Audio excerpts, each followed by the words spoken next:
I wanted to concentrate on other things in the portion. As Dan said, often we go over the same things each year, and it's nice to look at different parts of the portion because you never get to cover them.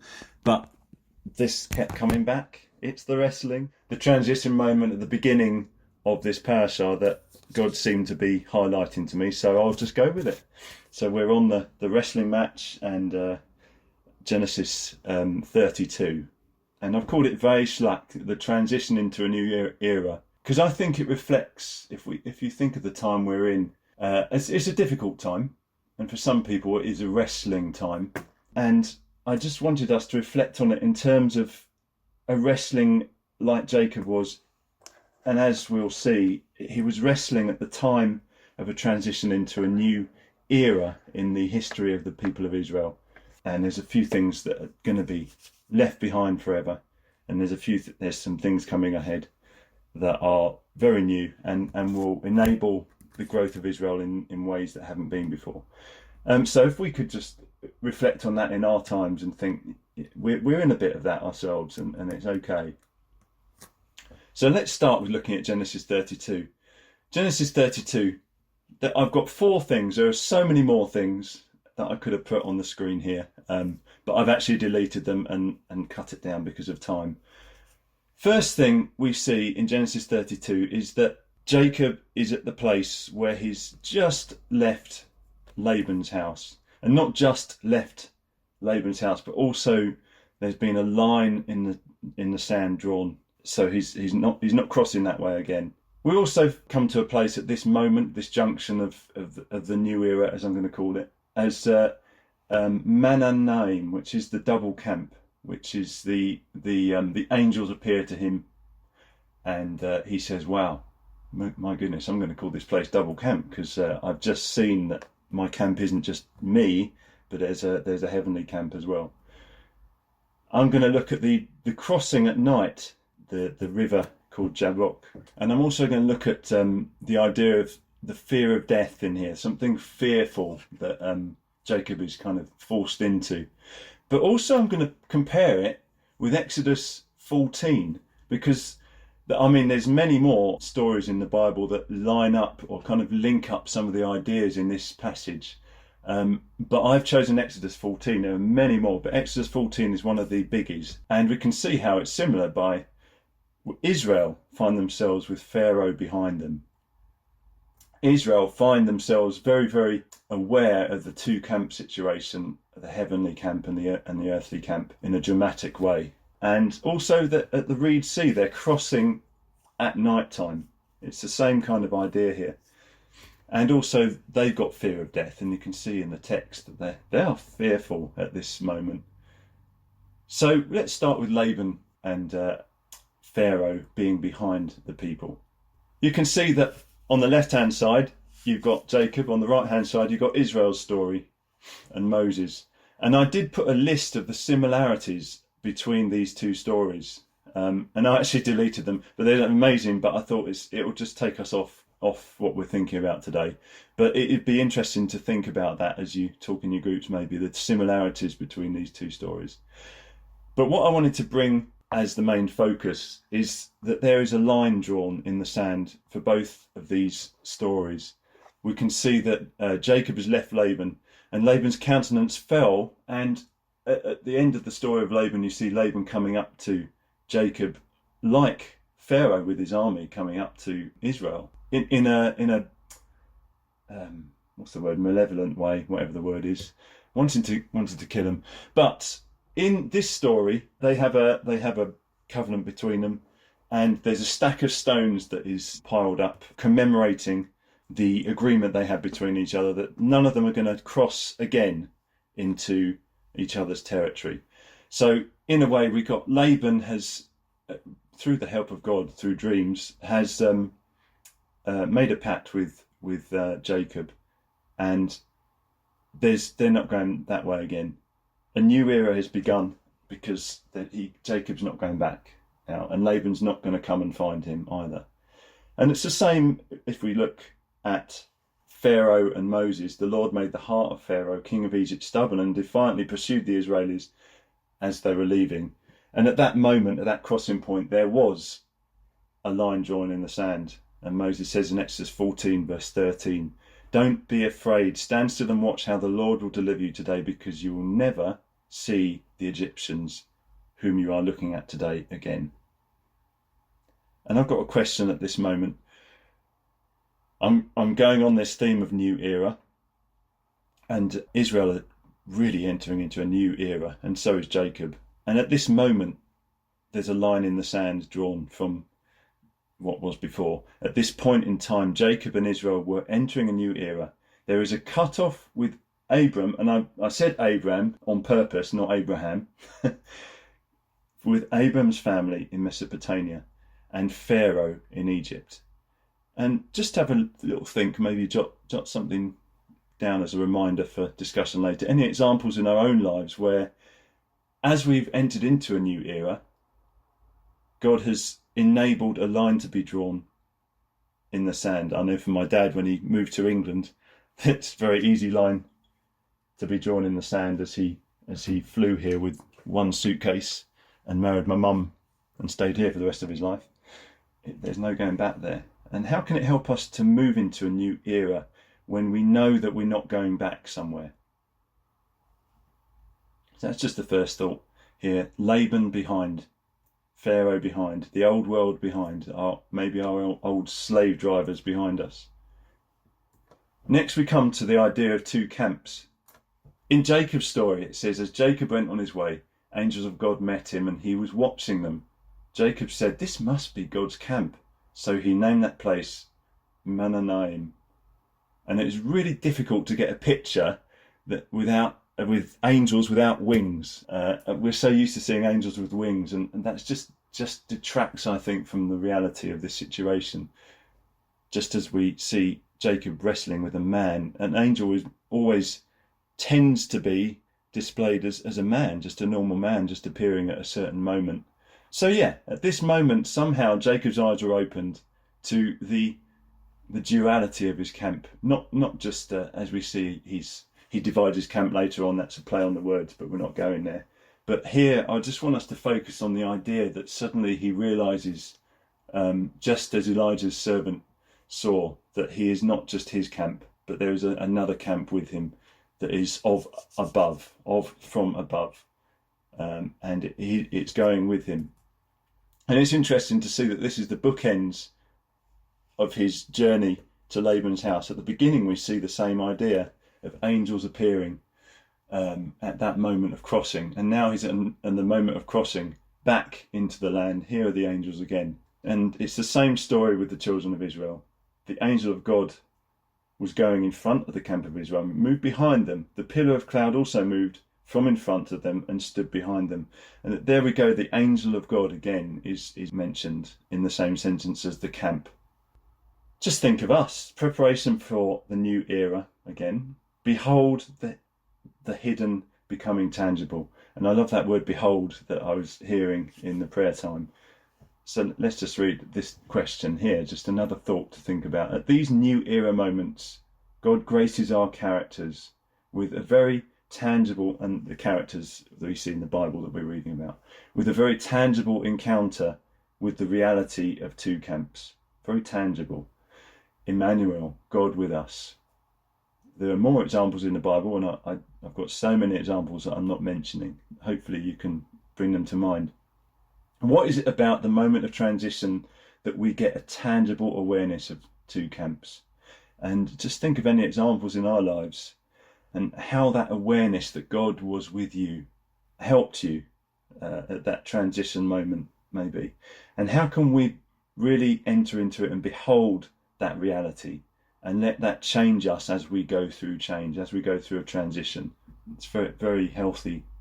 And God does this on purpose, and just think about why he does this. Next we have the crossing of the sea. And similarities here again. It was at night. It says, later that night, he woke up, quickly took his wives, his 2 women servants and the 11 children, and forded the river at Jabbok.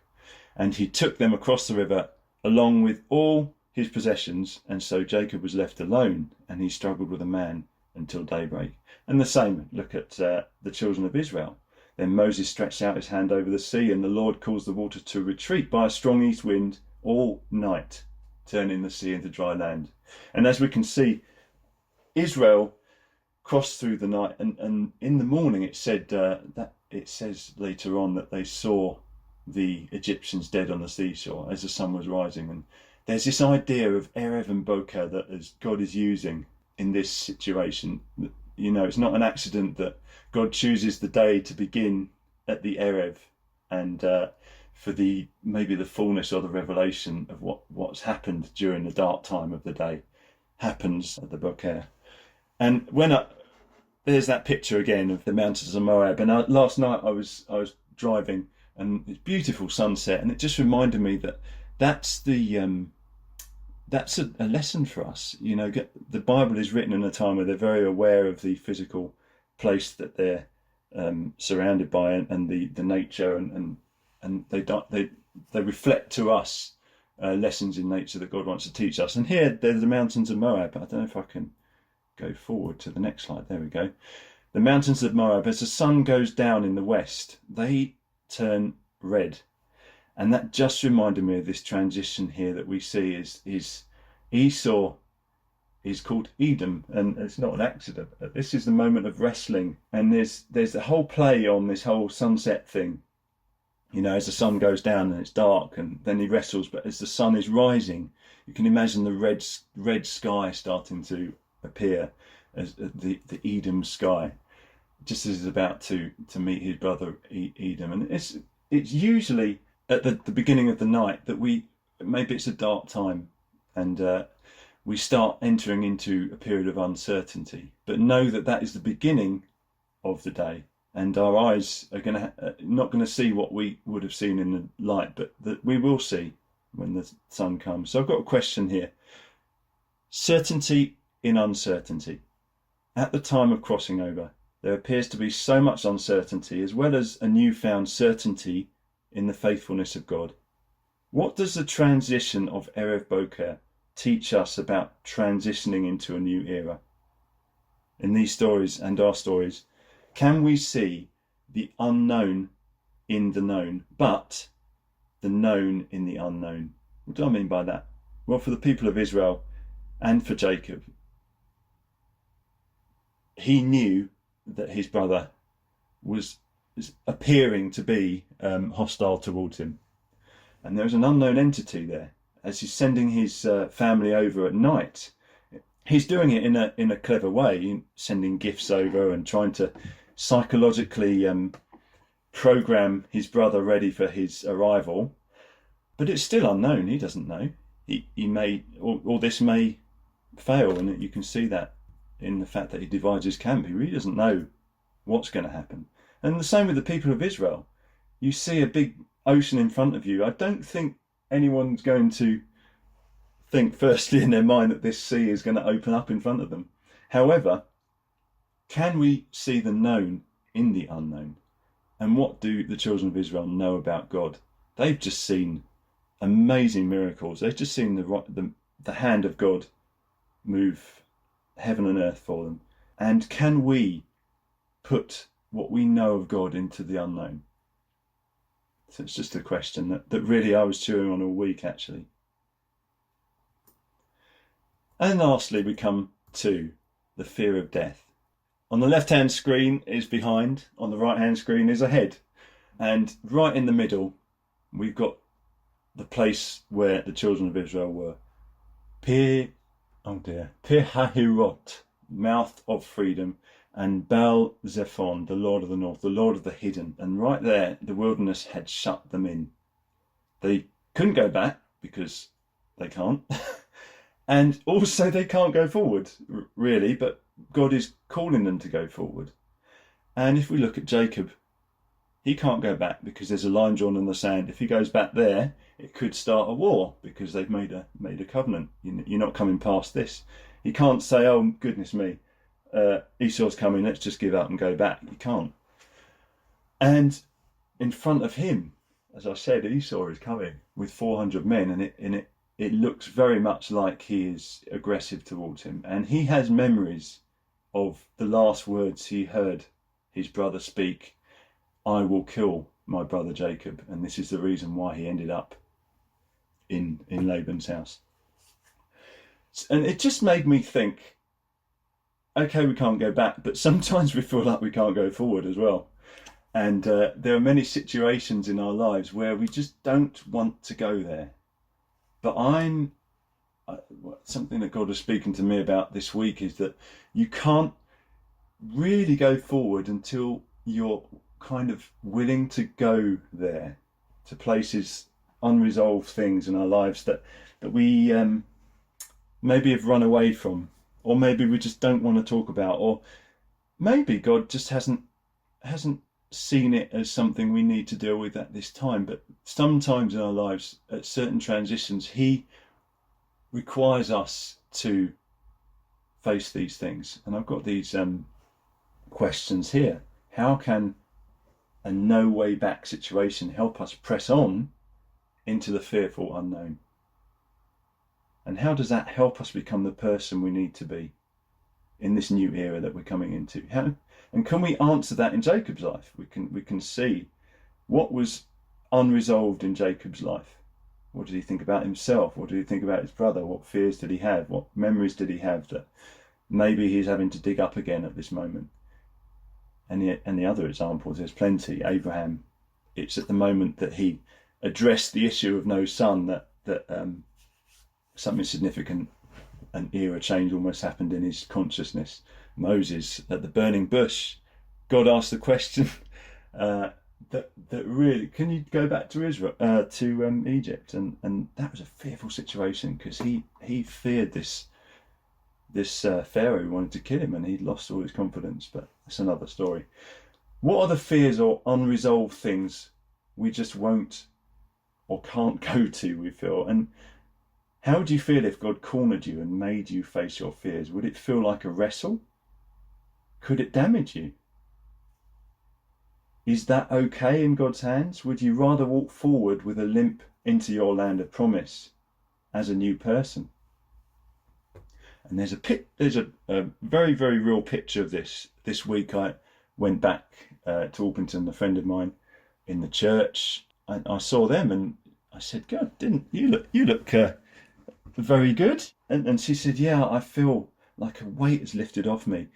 And basically at the beginning of lockdown, her husband walked out on her, and she didn't feel she could tell the church. I mean, in lockdown time, it's not like you can announce on Zoom, oh, by the way, my husband's walked out. And she just couldn't deal with the emotional energy that would sap from her, that her husband walked out on her, and everyone knew her and her husband. And she's a worker in the church. Everyone knows her and respects her and respects them.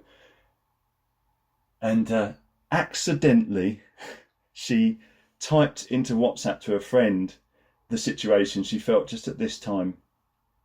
She can start to tell some people. And accidentally, she sent that WhatsApp message to the whole church that my husband's walked out on me, and this, and this. And she was completely broken, in tears for an hour, just thinking, I can't believe I've done that. But then afterwards, she realised it's almost like it was a massive weight off her shoulders, and she could be strengthened in this new situation she found herself in. And she actually felt that was a really good thing. And I said, thank you. Can I use that as an example? Because that just speaks of this situation here. But the mouth of freedom, the Lord of the North, the hidden place. I looked at the word wrestle, and I just got this picture when I looked at the Hebrew.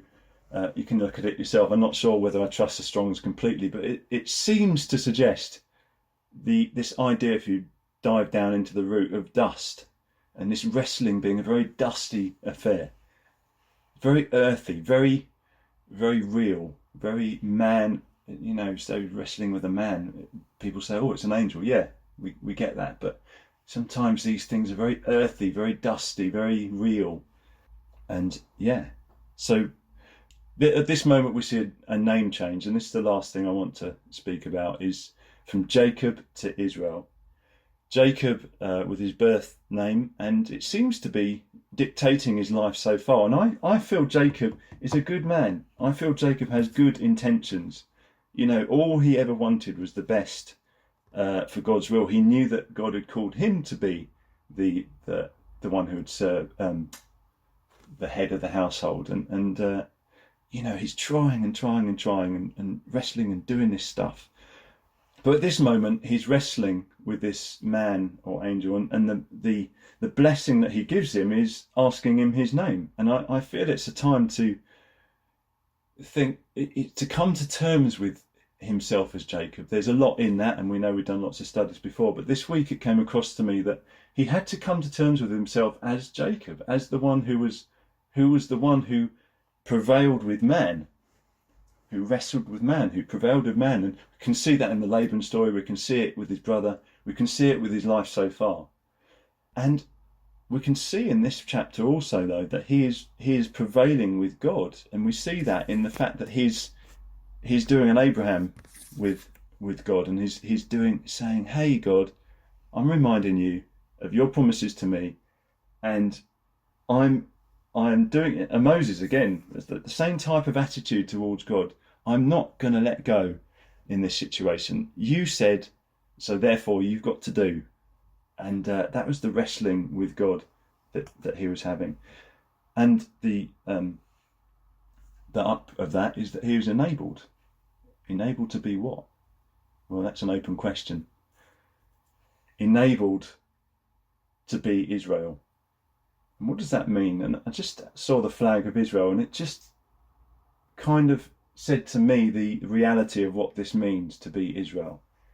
There's a triangle, there's two triangles, there's one pointing down, there's one pointing up. And as they join, they form the Star of David, which the flag of Israel has chosen.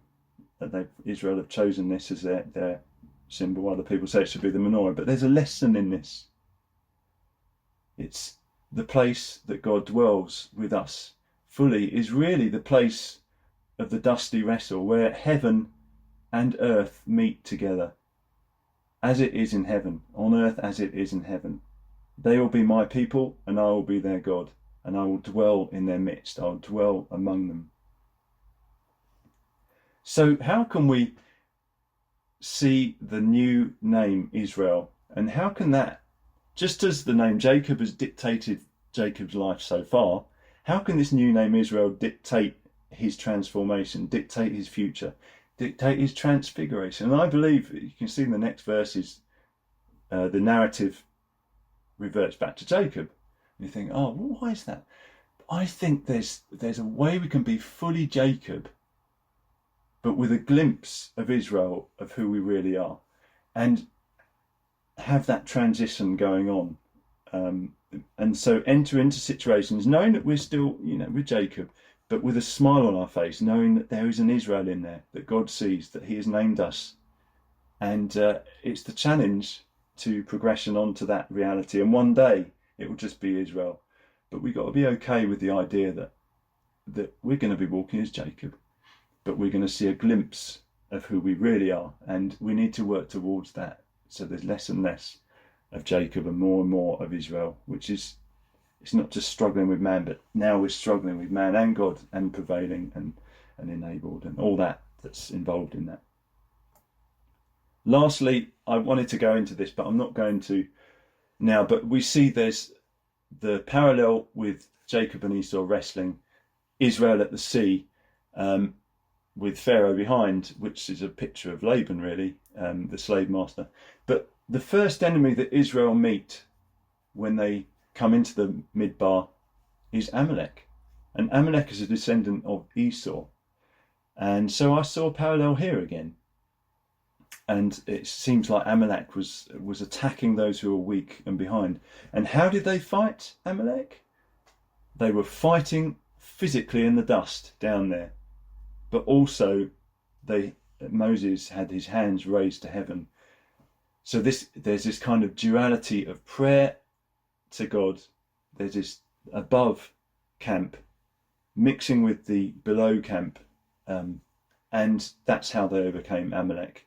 And I feel that in our transition time, Can we get to the place where we are fighting, or we're doing stuff here on earth, like Jacob? He's very good at manipulating man, at doing stuff with man, and maybe sometimes a bit naughty.